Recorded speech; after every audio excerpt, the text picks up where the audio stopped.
subir procesamiento independientemente del almacenamiento. También pueden, lo que es interesante aquí es que el servicio, bueno, este servicio de Synapse es algo costoso y, o sea, lo pueden prender en, no sé, en horario laboral y cuando simplemente la data no va a ser consumida, pueden pausar el servicio. Durante ese proceso de pausa, ustedes están, la información no se pierde. La información, el servidor se apaga, la instancia se apaga y solamente pagan el almacenamiento en esas horas que no está prendido. Luego lo pueden reanudar y pueden seguir consultando. Eh, Vamos a ver cómo funciona esto del proceso distribuido, cómo es que hace la magia por dentro Synapse, perdón. Consta de lo que es un nodo de control, que vendría a ser la computadora principal que administra los demás nodos de cómputo. Luego tenemos el nodo de cómputo. En pocas palabras, vendría a ser una computadora individual que tiene cierta cantidad de recursos, que acá se conocen como DWU. Luego tenemos lo que es el Data Warehouse Unit, que es la unidad que combina, no sé, CPU, memoria y lectura de disco. Luego tenemos la característica de Data Movement Service, que vendría a ser la herramienta que después de que cada nodo trabaja, recibe el trabajo que han hecho y lo muestra, lo muestra como si fuese un solo batch. Luego tenemos el nodo de almacenamiento, storage nodo, que solamente es el nodo que guarda el trabajo realizado. En Synapse tenemos lo que es la característica de distribuciones de datos. ¿Cómo funciona la distribución de datos? Una distribución de datos lo que hace es la tabla que tú tienes, la guarda en diferentes nodos de cómputo para almacenar y para procesar. Tenemos diferentes tipos de distribución. Tenemos la distribución de tablas de forma replicada. Lo que hace es la misma tabla la guarda en cada uno de los nodos que existan. Esto por general se usa para lo que son dimensiones de tablas pequeñas. Facilita mucho lo que esto ayuda cuando tienes una FAQ y tienes, por ejemplo, la dimensión tiempo que se usa en 5 FAQ diferentes. Entonces, puedes tener 5 FAQs y una sola dimensión, pero internamente la dimensión tiempo está distribuida. Así que las 5 pueden ser consultadas al mismo tiempo y no pasa nada, porque están cada uno en un nodo. No tienes que abrir todos los nodos para poder obtener esa dimensión tiempo. Es algo por ahí. Es un poco técnico, pero es algo por ahí. Las tablas round robin, esta distribución no es una distribución específica, la data se distribuye conforme llega, es bastante lento en procesamiento, pero es mucho más rápido en ingesta. Estas tablas se usan esta distribución de tablas se usa para tablas staging, que son las tablas de preparación. Luego tenemos las distribuciones tipo hash. Las distribuciones tipo hash, eh, cada proporción de datos cada proporción de datos de la tabla lo guarda en diferentes nodos de cómputos en base a una agrupación, que crea una función hash que te dice, no sé, por la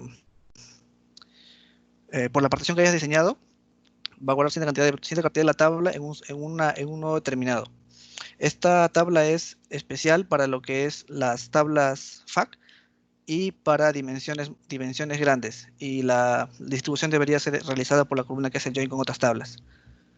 Eh, En resumen, lo que había dicho, las tablas replicadas se deben usar para dimensiones que tengan menos de 2 GB y no se debería usar con tablas que tengan muchas transacciones. Hay que tener cuidado con el tema de cómo se indexan las tablas. Las round robin, almacenamiento provisional, tablas staging, no hay una clave de particionamiento porque no es obvio ahí, porque la tabla es entera, es una sábana entera la que entra ahí.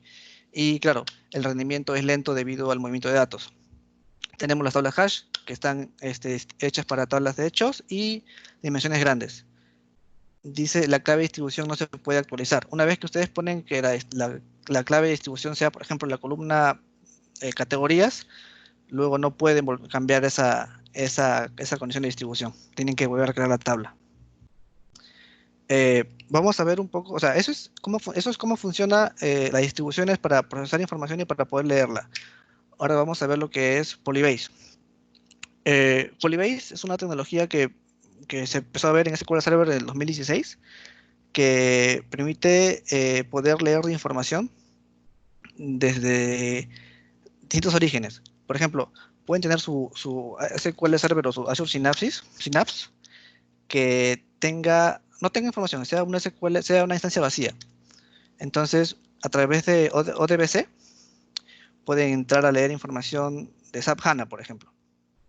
O si tienen un origen no SQL, pueden leer un Cosmos DB o un MongoDB. También se puede conectar a lo que es los datos relacionales, a SQL Server, como si fuesen servidores, LinkedIn Server. Y también se puede conectar a Big Data, a lo que son clúster HDFS. Aquí entran lo que son los servicios de Azure Data Lake y Block Storage.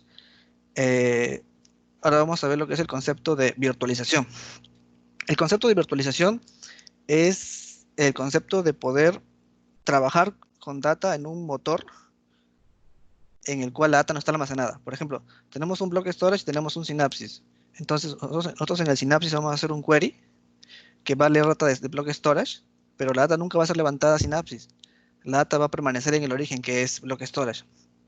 Y esto es genial porque en los procesos anteriores, los procesos ETL, tendrías que cargar información, o sea, tenías un sistema de origen que tenía, no sé, ciertas tablas, tú tenías que cargar tu información a una tabla de staging, lo que hacía era que tenías dos veces la misma información en el origen y en tu staging, y luego aplicabas una transformación y luego guardabas a tus tablas FAC. Lo que haces con esto es, en el origen siempre está la información, tú haces una lectura a través de tablas externas con Polybase, y la información nunca está en Synapse, siempre está en el block storage. Después que tú hagas tu transformación, elimines columnas, hagas algún proceso, recién puedes decirle que se guarde de manera permanente en Synapse. Esto es genial porque no mueves mucha información, solamente la virtualizas. Ese es el concepto que vamos a hablar. Tal vez suene un poquito complicado en teoría, pero hay un demo que lo hace muy simple. Eh, Otra cosa es que Polybase, como dije, nace en SQL Server 2016, que es la versión 1 de Polybase. En SQL Server 2019 ha habido un update de ese Polybase, pero se aprovecha mejor el concepto de Polybase en Azure Synapse, porque nos apoyamos en lo que son las distribuciones de tablas y las lecturas. Synapse tiene un motor, que es el proceso paralelo masivo, que permite hacer ingesta de bloques storage de manera realmente rápida, porque cada archivo de Hadoop o de Data Lake lo lee en un nodo y hace una lectura distribuida muy, muy rápida. A ver, vamos al demo. No sé si puedo. Tengo que prender mi instancia de análisis de Azure.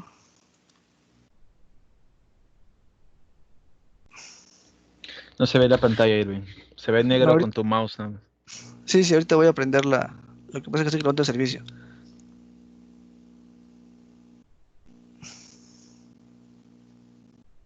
¿Dónde está? Ahí está. Puedes ver ahí la pantalla si ves el Azure de Studio. Sí, pero agrándalo un poquito más porque no se ve muy bien la letra. Ah, la letra. Ah,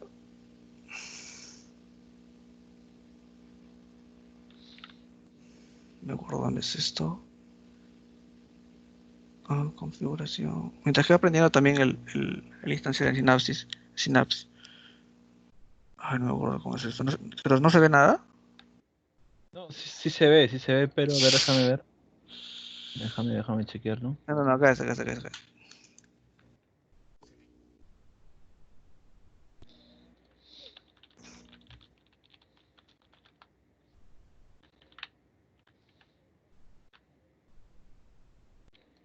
No, no, esto no es 666.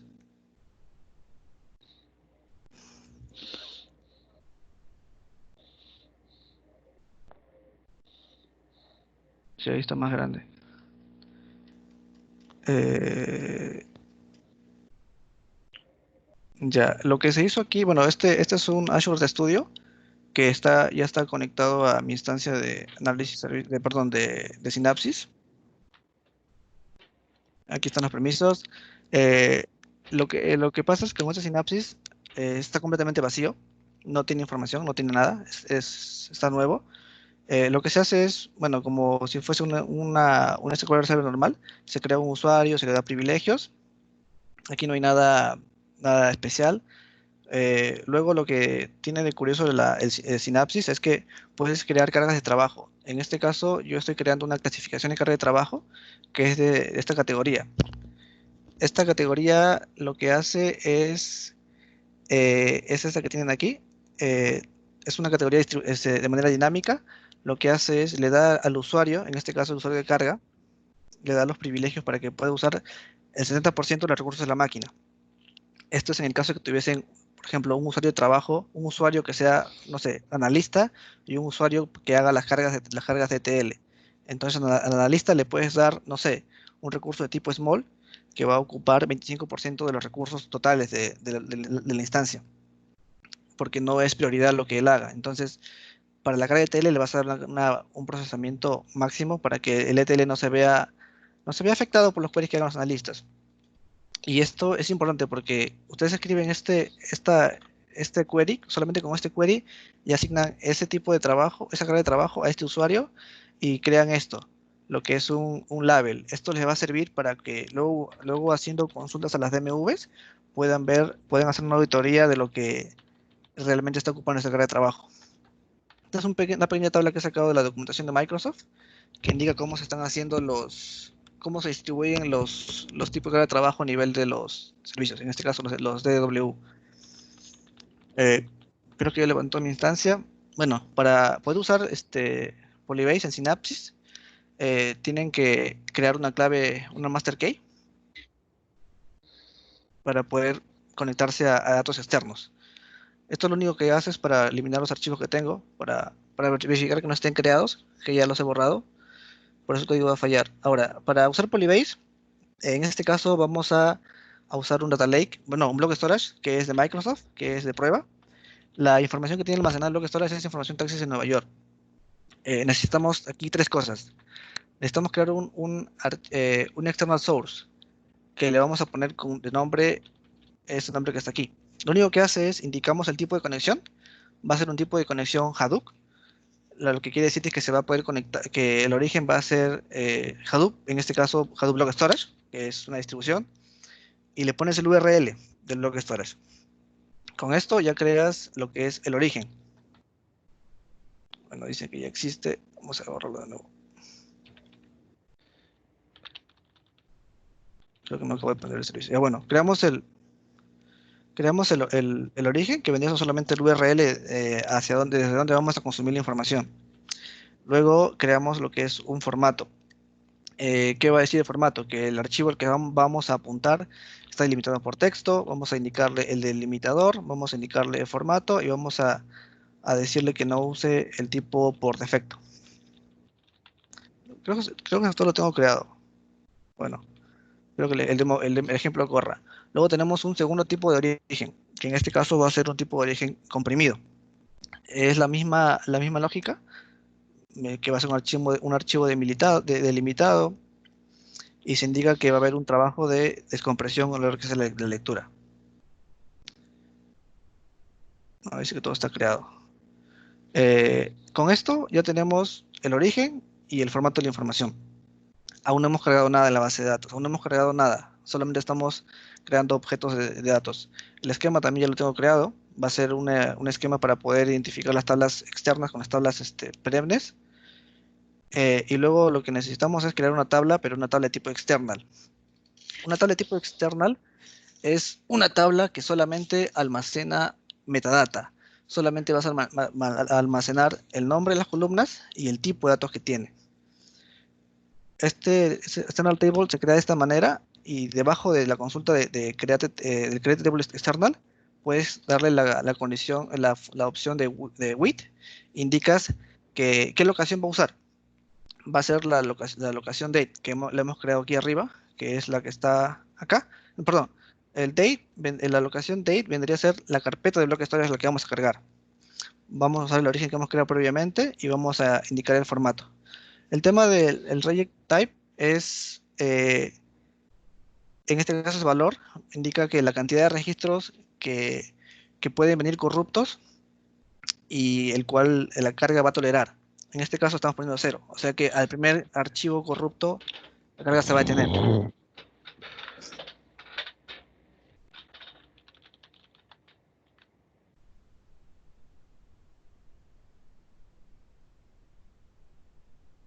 ¿Se escucha? ¿Sí, no? Fredo, ¿me escuchas? Sí, sí, se Sí, sí, escucha. te escucho bien, te escucho bien. Sí. Ok, ok. Ahora, en teoría este código debería funcionar.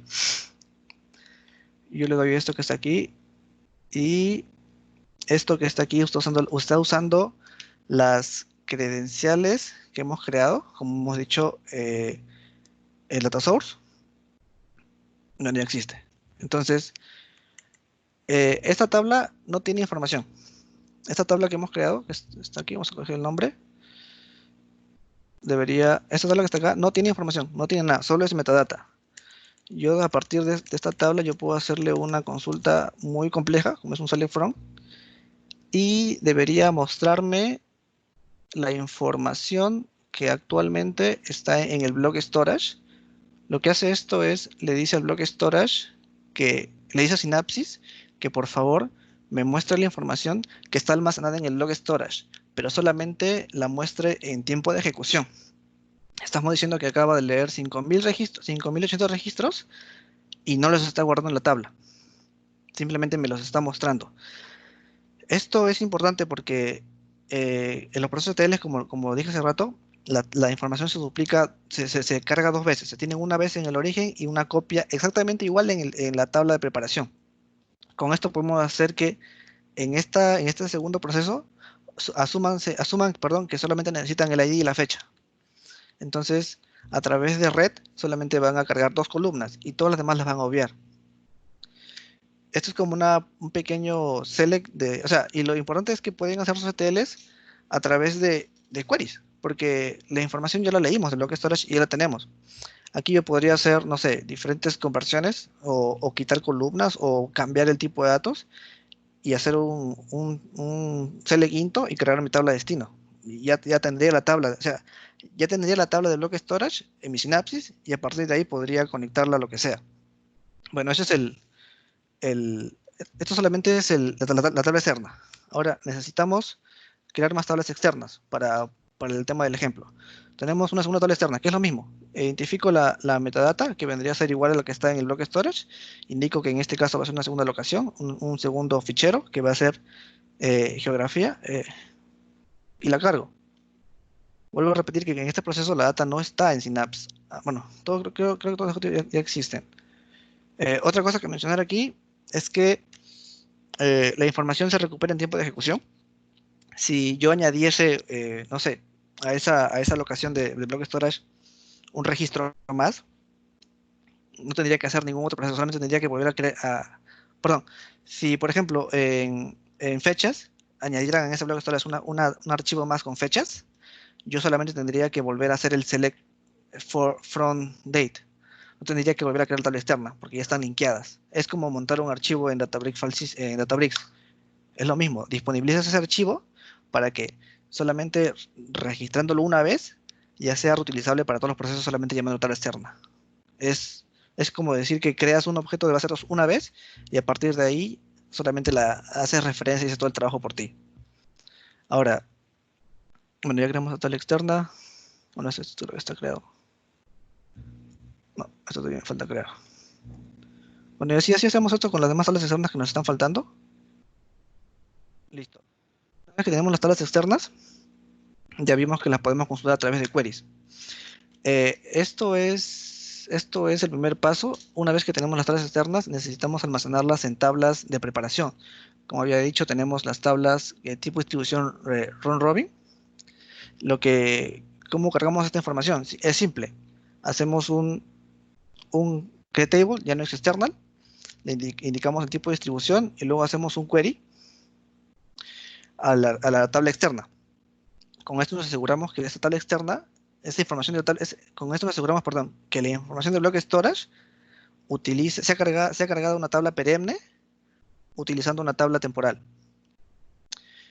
Si se dieron cuenta, cuando hace rato yo hice el query sobre la tabla externa, se tardó un tanto en cargarla. porque estaba haciendo la consulta hacia un origen que no estaba en mi Synapse, en mi base de datos.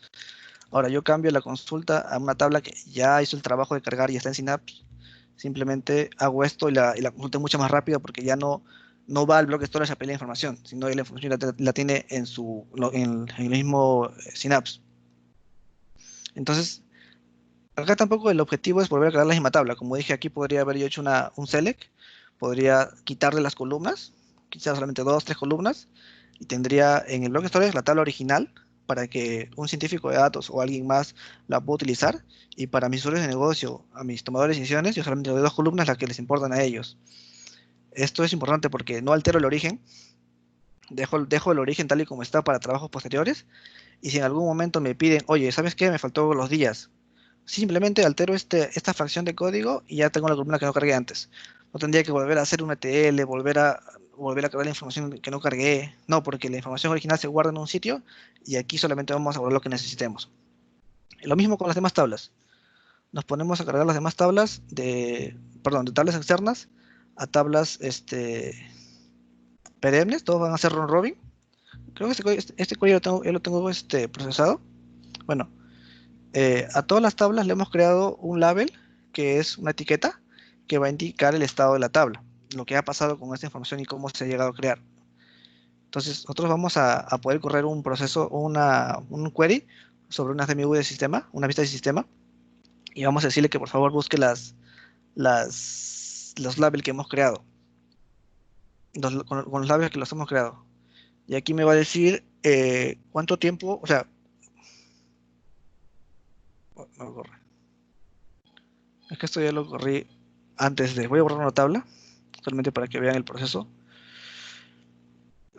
Necesito borrar una tabla run robin. Irving, te quedaría 8 minutos aproximadamente. Ah, espérate.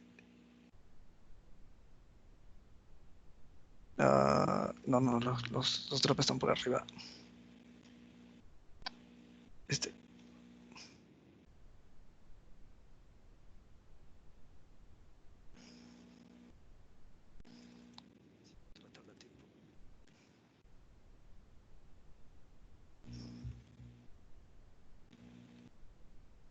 Bueno, ya está en la base. No puedo correr este código, pero yo lo cargué hace rato. Bueno, con esto, o sea, con estos códigos solamente indicando el origen, bueno, la ruta, el tipo de delimitador, el query sobre el origen, ya podríamos hacer ETLs. Prácticamente hemos hecho un proceso ETL en menos de 10 minutos. Ahora, estas tablas perennes, que ya las tengo acá, ya están en Synapse. Ahora yo podría abrir un Power BI y conectarme a esta instancia de Synapse, que es una conexión normal a SQL Server, y podría ya hacer reportes a través de Power BI, consultando lo que es la capa de almacenamiento relacional, que es Synapse, aprovechándome. Ustedes saben que cuando conectan un Power BI a un recurso, este Power BI hace una consulta analítica, una consulta muy agresiva. Yo podría conectar fácilmente el Power BI a un block storage, pero el block storage es más almacenamiento y no tiene mucho cómputo. A la larga sería un poquito tedioso mantener esos queries activos o esa solución de Power BI activa. Entonces, cargando de block storage a Synapse y conectando el Power BI a Synapse, uso las capacidades de analíticas y las distribuciones de Synapse para poder responder a Power BI. Claro que también podría conectar un análisis services, pero esto vendría a ser la forma más práctica y prácticamente vendríamos a usar lo mejor de ambos mundos. Usamos el tipo de almacenamiento tipo Hadoop o Block Storage y usamos un modelo relacional que es Synapse para poder consultar a través de Power BI. Eh, yo quisiera saber si tienen alguna pregunta o si me han entendido un poco. Bueno, antes de eso, ya creando las tablas, yo puedo simplemente unir mis tablas con una consulta sencilla y puede tener, por ejemplo, esa es información de taxis. Podría hacer un join a través de las tablas perennes para decirme cuál fue el clima eh, en cada viaje y en cada fecha. Este query, bueno, está muy pesado. Este query podría ser cargado una vista en Power BI y los usuarios podrían hacer análisis de aquí, claro, sin golpear el bloque storage. Bueno, esto no carga. Cabe mencionar que tenía que usar una instancia un tanto baja porque Synapse Analytics es un poquito costosa. Bueno, aquí ya hicimos en Join de dos tablas. Tenemos la cantidad de pasajeros traído de una tabla y tenemos lo que es el clima, la temperatura, la media de la temperatura, que es de otra tabla. Y ya podemos hacer una agregación usando Synapse Analytics. Es un ejemplo algo corto. No sé si tienen alguna pregunta.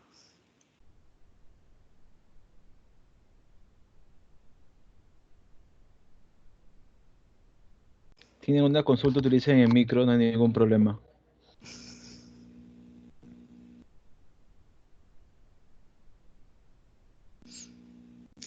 Cabe recalcar que o sea, prácticamente hemos hecho un proceso ETL muy simple para alguien que venga del mundo de SQL, porque se usa, no sé, Transact SQL, el concepto de Transact SQL, el concepto de tablas, apuntando a un origen block storage.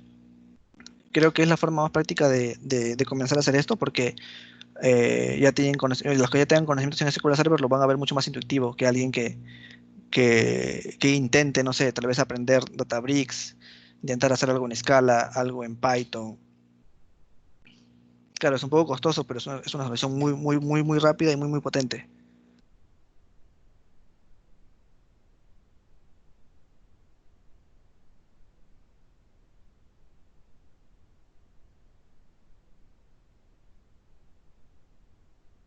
No creo que no hay ninguna duda, ¿no?